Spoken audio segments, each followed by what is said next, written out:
예, 여러분 안녕하세요. 자, 오늘은 고소설 박시전, 이 박시전에 대해서 이 작품의 등장인물의 특징과 이 박시전이라는 작품에 대해서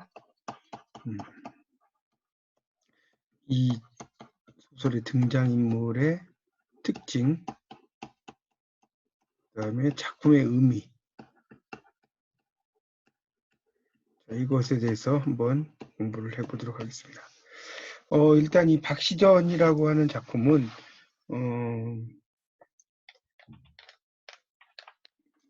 여러 이제 의미를 가지고 있는데, 일단 뭐 박시전의 판본 문제는 뭐 그렇게 중요하진 않으니까 넘어가도록 하고요. 이 박시전의 형성 과정에 대해서 조금 먼저 설명을 좀 드리도록 하겠습니다. 이 박시전의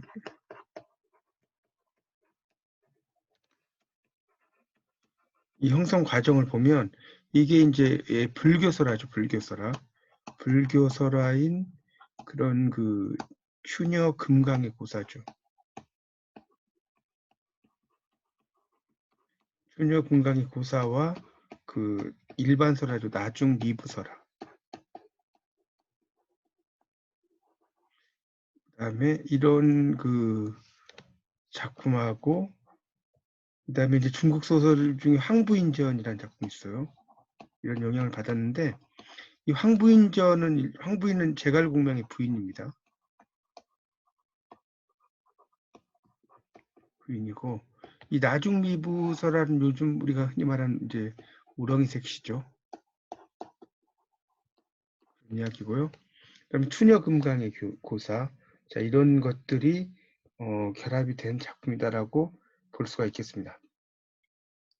그래서 이제 그 보통 금강고사라는 그 추녀 금강고사의 내용을 모티브로 해서 이런 그 박시전이라는 작품이 나오게 됐다. 이걸 좀 알아두시면 좋을 것 같고요.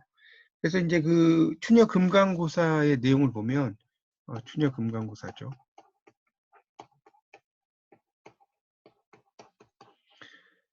내용을 이제 보면 그렇습니다. 이 금강공주가 이제 어떤 왕의 딸로 태어났는데 얼굴이 되게 이제 추악해요. 몸 전체가. 그래서 이제 왕명에 의해서 아주 깊은 궁의 독실에서 이제 혼자 자라게 됩니다. 그런데 이 공주는 부왕의 주선으로 혈통 있는 빈자와 결혼을 해요. 근데 금슬을 모른다. 보통 부부 사이는 이제 금슬이라고도 하고 금실이라고도 하고 뭐 그렇죠. 그러니까 원래는 이제 검은과 비파란 뜻이에요, 이게.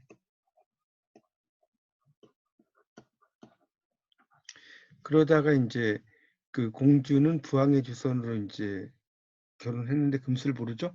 이 공주 부부가 이제 별궁에 사는데 부마만 출입문 열쇠로 드나들고 공주는 바깥 구경을 못합니다. 그런데 이 부마는 공주의 덕분으로 대신 벼슬과 많은 재산을 얻어요. 대신들이 부부 동반의 연애를 베푸는데 부마만 혼자서 참석해서 의심을 받고요. 그래서 대신들이 연회에서 부마에게 벌주를 먹여서 잠재우고 그의 열쇠를 끌어들고 가서 공주의 모습을 확인하려고 합니다. 그런데 공주는 부부 동반의 외출이 불가능한 자신의 처지를 통탄하며 불타에게 참회의 기도를 드려요. 자, 공주는 불타의 감흥으로 추악한 모습을 벗고 탈바꿈합니다. 공주는 그래서 이제 그 그렇게 되고, 그래서 대신들이 문을 따고 들어가 공주의 미모를 보고 찬탄하면서 돌아와 부마를 보내죠. 부마는 집으로 돌아가 공주의 탈바꿈을 확인하고 그런 이제 부부가 화합해서 환희에 넘치고, 왕과 앙비도 그 사실을 알고 기뻐하며 다 함께 불타를 찾아가서 이제 감사를 드립니다. 공주가 전생에 업보로 추악상을 타고 났었다는 불타의 설법을 듣고 감격이 쌓이고요. 그래서 공주 부부가 불타의 영험을 찬탄하면서 행복하게 산다. 이런 구조로 되어 있습니다. 그래서 이 박시전과 이런 그 금강공주의 고사가 상당히 이제 유사한 틀로 되어 있다는 거죠. 그렇게 이제 볼 수가 있죠. 이 박시전의 내용은 금강선녀 박씨가 전생의 애군으로 이 박처사의 추녀로 태어나죠. 이 박처사의 추녀로 이제 태어나게 됩니다. 그래서 지체 있는 자제와 억지로 결혼해요. 시가의 재산을 늘리고 남편을 출세시키기 위해서 그런 가진 수모, 비통 이런 걸 거듭하다가 박처사의 신통력으로 절세 미녀로 변모되고 행복하게 살았다는 거죠. 결국 이제 이 박시전이라고 하는 것도 해피엔딩의 그러한 구조로 되어 있다라는 걸 알 수가 있죠. 이 박시전의 이제 주제를 한마디로 이야기한다면 한 여인이 추모와 미모의 갈등을 해치고 지혜롭게 이제 그걸 잘 참아내서 이제 이겨내고요. 그래서 이제 결국은 탈바꿈하는 이야기죠, 미녀로. 그런 내용으로 의미를 볼 수가 있겠습니다. 그래서 이 박시전이라고 하는 작품은 이 작품 구조상, 이 박시전의 작품 구조를 뭐 살펴본다면요. 박시전의 작품 구조는 상위적 여성과 하위적 남성의 양상이죠.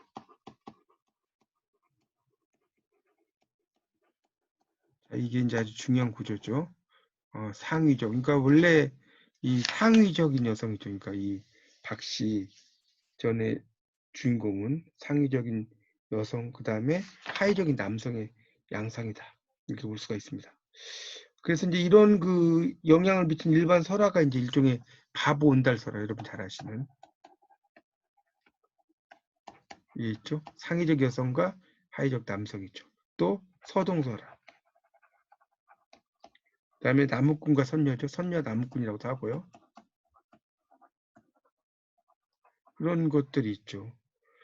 그 다음에 나중미부설화도 있죠. 그러니까 이 천상 선녀로서 우렁이로 변신하는 그런 설화도 있습니다. 뭐 여러 형태의 그런 작품들이 있다고 볼 수 있어요.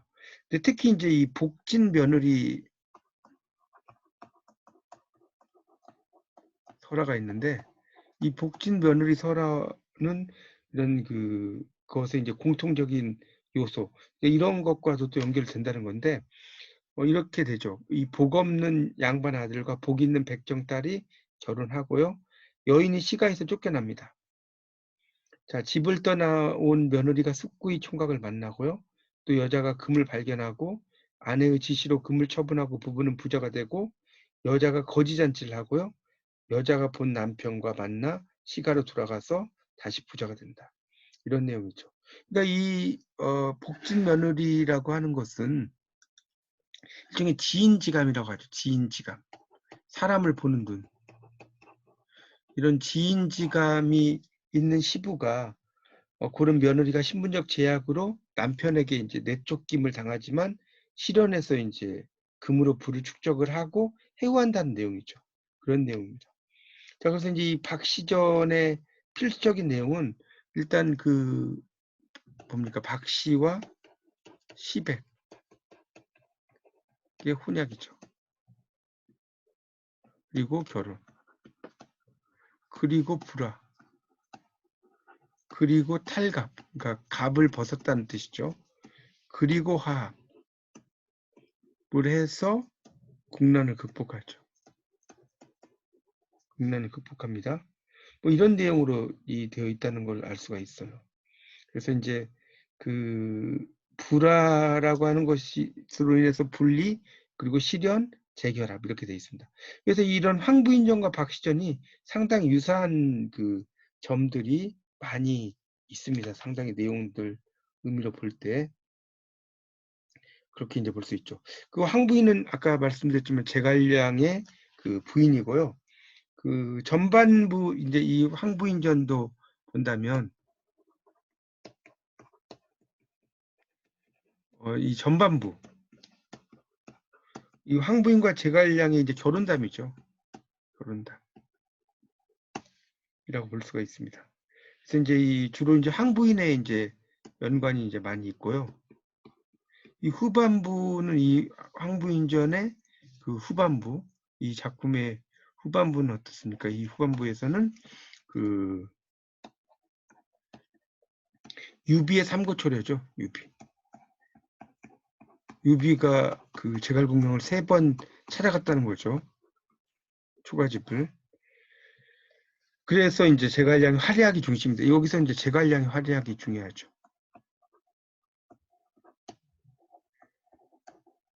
그렇게 이제 볼 수가 있습니다. 근데 이제 황부인의 도술과 제갈량의 전공 사이에 깊은 연관성을 발견하기가 힘들고요. 또 제갈량이 장인에게서 도술을 배웠다는 사실만 찾아볼 수 있죠. 그리고 황부인전은 또 박시전과 유사한 점도 있고요. 이 박처사와 황승원 은사가의 대비해서 보면 이 장소가 이제 금강산과 구월산으로 나누죠. 구월산.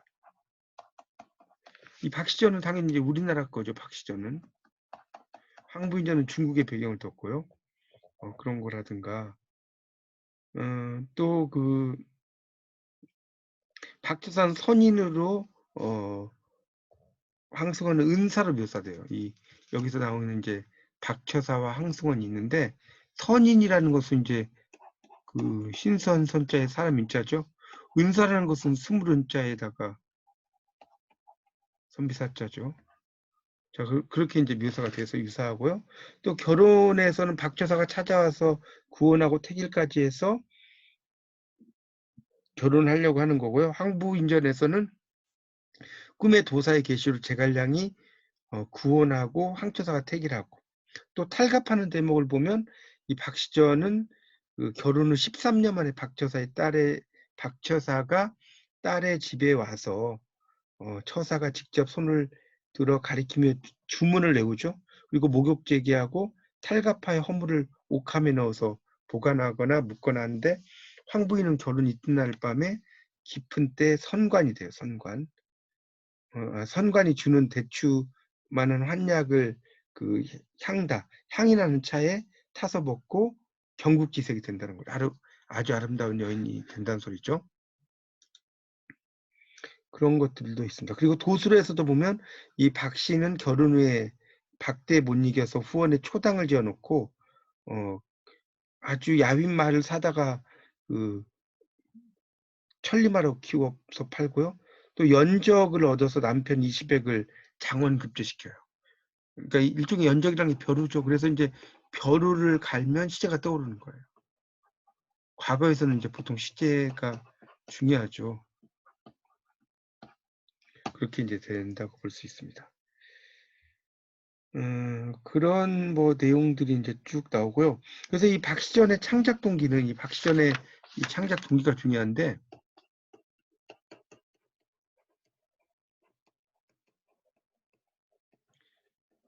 이 박시전이라고 하는 것은 이제 조상 대대로 지켜온 아름다운 국토를 유린당한 거죠. 그런 그 호적에 대한 적개심, 또 복수의 감정 이런 것들이 결합이 됐다라고 볼 수가 있겠습니다. 그러니까 이 박시전이라는 것은 일종의 병자호란을 배경으로 하고 있죠. 배경으로 하는 그런 역사형 군담 소설이라고 볼 수가 있습니다. 그래서 이 박시전은 이제 박시전은 그 작품 구조가 그런 그 전반부는 20액의 집안 이야기를 배경으로 하는 추녀 박씨 탈갑 행운담입니다. 이 작품의 전반부는 추녀 박씨 탈갑, 갑을 벗었다는 거죠. 허물을 벗었다는 거죠. 그런 행운담이다. 그리고 이 작품의 후반부는 병자호란 영웅 구국담이라고 할 수 있죠. 병자호란에서 영웅이 나라를 구한다는 거죠. 이렇게 볼 수가 있다는 겁니다. 그래서 이 탁월한 능력을 보이는 증거 이런 게 이제 있죠. 박씨가 그게 이제 그 조복, 그러니까 조정에 입고 간 옷을 이제 순식간에 만든다든가 양마 득금, 말을 잘 길러서 이제 득금, 그 금을 얻는다. 그러니까 아주 부가 된다는 거죠. 그리고 장원급제, 연적을 갈면 막 시제가 떠오르는. 그다음에 탈갑 변신도술 이런 것들이 이제 그로 이제 호적을 퇴치하는 거죠. 이런 모티브가 등장을 합니다. 그래서 이제 결국 이 박시전이라고 하는 것은 커다란 이제 중요한 것이 바로 변신 모티브다. 할 수가 있죠. 변신을 하는 거니까 그런 변신 모티브가 또 가장 중요하다고 볼 수 있습니다. 그러니까 이 박씨는 당연히 실존 인물이라기보다는 허구적 인물이죠. 여기 나온 이 박씨는 허구적 인물입니다. 이거 여성이죠. 그래서 이 박씨는 그 민중을 대변할 수 있는 인물이다. 민중을 대변하는 인물이다. 이렇게 볼 수가 있습니다. 그래서 이 박씨전은 이런 전쟁 상황, 그 다음에 여성의 그런 그 문제를 소설적으로 재현해낸 작품이고, 그런 전쟁의 아픔에 대한 어떤 여성적인 대응 방식, 이런 것들을 상당히 잘 그 만들어 놓은 그런 작품이 바로 박씨전이다라고 볼 수가 있습니다.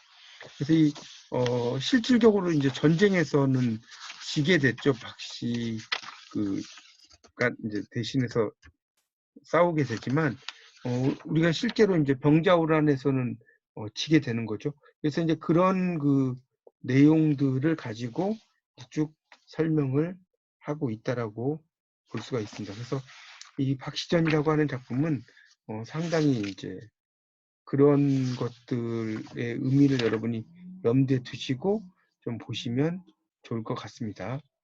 그래서 이제 그 어떤 박씨전이라는 것은 병자호란의 굴욕에 대한 반감이죠. 또 하나는 이제 여기서 여성을 상당히 이제 우월하게 묘사하고 있어요.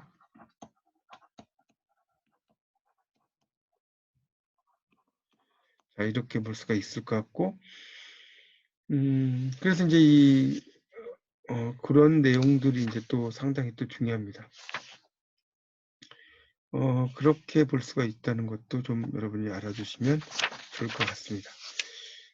그래서 이제 그런 그 장소와 그런 그 인물, 그다음에 주인공의 묘사, 그다음에 그 결혼, 탈갑, 도술 이런 것에 있어서 상당히 이제 이 황부인전과 박씨전이 유사한 점이 많이 있다. 그걸 다시 한 번만 정리를 좀 해드리겠습니다. 그래서 그 이 박씨전이라고 하는 것과 황부인전을 이렇게 보면 이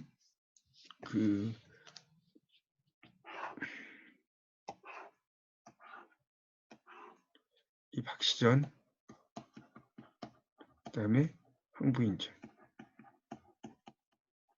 보면 이 박씨전의 이 장소를 보면 이 박씨전은 금강산이 나오고요. 이 황부인전이 구월산이 나옵니다. 그렇게 이제 볼 수가 있을 것 같고요. 그 다음에 이제 인물이죠, 인물. 거기 나온 인물. 중요한 인물이 등장을 하는데, 자, 이 박씨전에서는 이제 그 박처사, 그 다음에 부인, 최씨, 미녀가 나오고요. 이 황부인전에서는 황승원, 부인 위씨, 그 다음에 황부인 이렇게 나옵니다. 그 다음에 이제 여기 그 주인공을 이제 묘사를 할 때 주인공이 이제 이 작품에 있겠죠. 그래서 그 주인공을 묘사할 때도 이 박처사는 선인이죠. 그 다음에 황승원 은자로 나와요.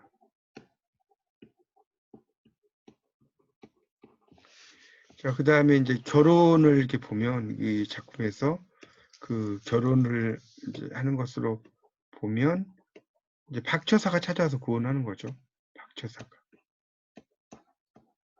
이거 택이라고요. 여기에서는 이제 꿈의 도사의 계시. 이걸로 제갈량이 청혼을 하고 결혼하는 걸로 나오죠. 그 다음에 이제 또 탈갑이라는 게 있죠. 탈갑. 허물을 벗는 거죠. 이것은 이제 추녀에서 미녀로 되죠. 복욕체계. 그리고 이제 허물을 그 옥함에다가 보관한다고 그랬죠. 근데 이 황부인전에서는 도사가 주는 그런 그 환약을 먹고 탈갑을 하게 됩니다. 자, 그 다음에 여기 도술을 본다면 비루 먹은 말, 그러니까 아주 야인 말이죠.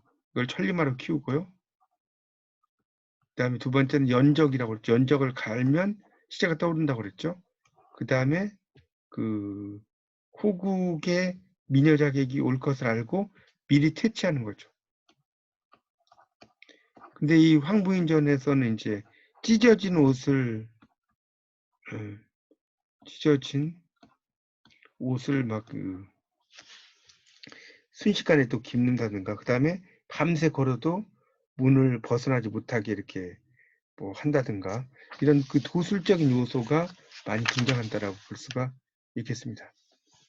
그런 것들도 좀 여러분이 알아두시면 좋을 것 같습니다. 그래서 이제 이런 것들을 좀 염두에 두시면서 여러분이 그런 의미를 좀 파악을 하시면 좋을 것 같고요. 그래서 이제 박시전의 주제를 본다면 첫 번째는 변신 모티프, 변하는 거죠. 그다음 두 번째가 박씨 부인의 도술과 초능력, 박씨 부인의 도술과 초능력 발휘.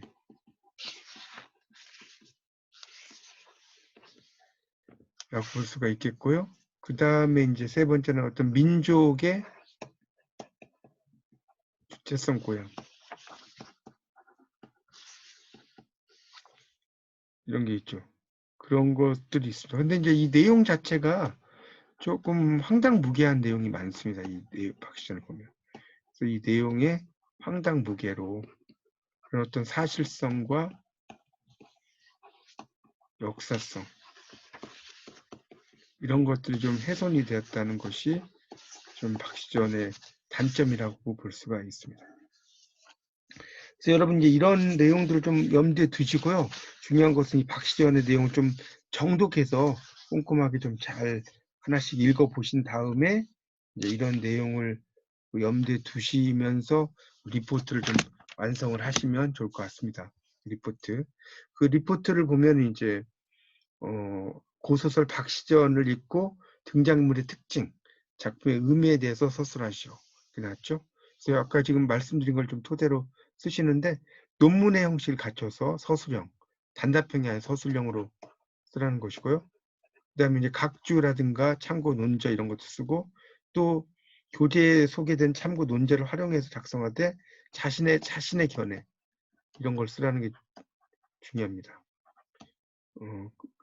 A4 용지 한 2분의 1 분량, 그리고 작품의 전체 줄거리는 1매, 목차를 제외한 분량으로 A4 4매 이상을 작성을 하는데 분량 미달도 감점 처리를 한다고 하죠.